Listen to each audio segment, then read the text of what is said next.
आवर आवर जाऊ दे पुढे याला म्हणायचं ड्रायव्हरचं जजमेंट। आता घे घे घे बाहेरच्या मैदानात घे। दोन महिलांमध्ये ताळमेळ थोडासा झाला नाही। जाऊ दे जोरात गती वाढायला पाहिजे पण तुतू महिन्याच्या नादात वेळ बराच वाढला। वादळी जोडी सुटली परत एकदा सुंदर असा पळतोय तो पिंट्या बेरगावकरांचा पिंट्या ज्याचा रेकॉर्ड होतो आत्म पळतोय आणि त्याच्या जोडीला पळतोय राणा। ओहो जाऊ दे पुढे याला म्हणायचं ड्रायव्हरचं जजमेंट। आता घे घे घे बाहेरच्या मैदानात घे। दोन महिलांमध्ये ताळमेळ थोडासा झाला नाही। जाऊ दे जोरात गती वाढायला पाहिजे पण तुतू महिन्याच्या नादात वेळ बराच वाढला।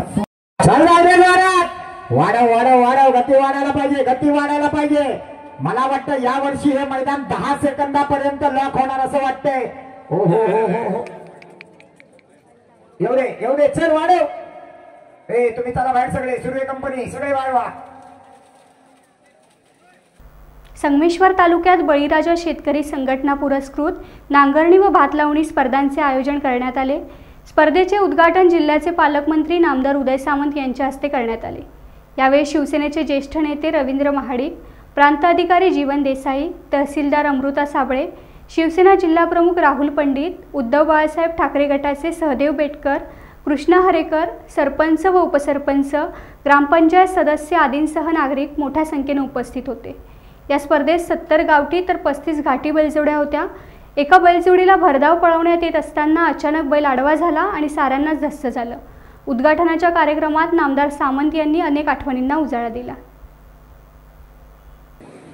माझ्या लहानपणीची आठवण राजू अण्णांनी मला करून दिली।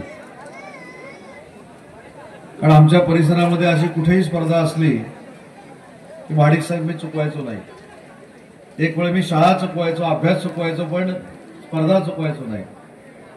पण ही स्पर्धा आणि त्याला आलेले विविध जिल्ह्यातून स्पर्धक बघितल्यानंतर ही स्पर्धा यशस्वी झाली म्हणून तुमच्या सगळ्यांचं मनपूर्वक मी अभिनंदन करतो।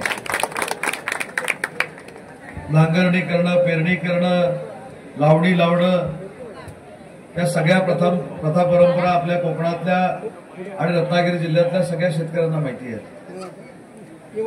पण ही अभिनव स्पर्धा आहे। अशी स्पर्धा मला असं वाटतं की कुठंच होत नाही। ही अभिनव स्पर्धा आहे आणि या अभिनव स्पर्धेमध्ये जिद्द लागते, चिकाटी लागते आणि संयम देखील लागतो।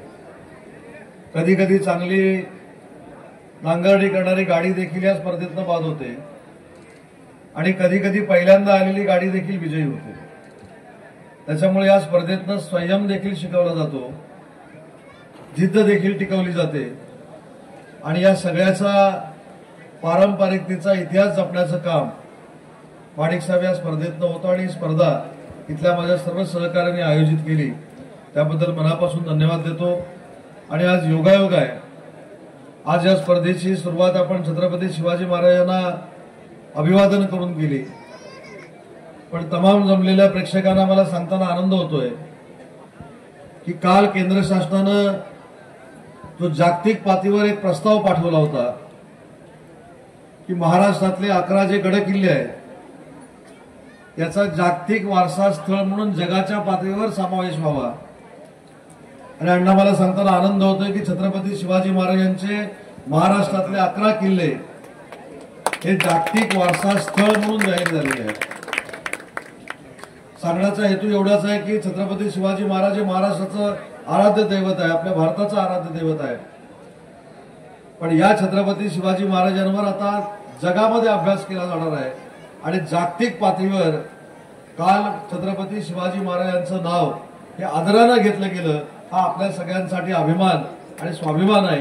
आणि आज या परिसरामध्ये आल्यानंतर अजून एक आनंदाची गोष्ट सांगतो की आपण जो एक संकल्प केला होता छत्रपती संभाजी महाराजांच्या स्मारकाचा, त्याला देखील मूर्त स्वरूप आलेलं आहे।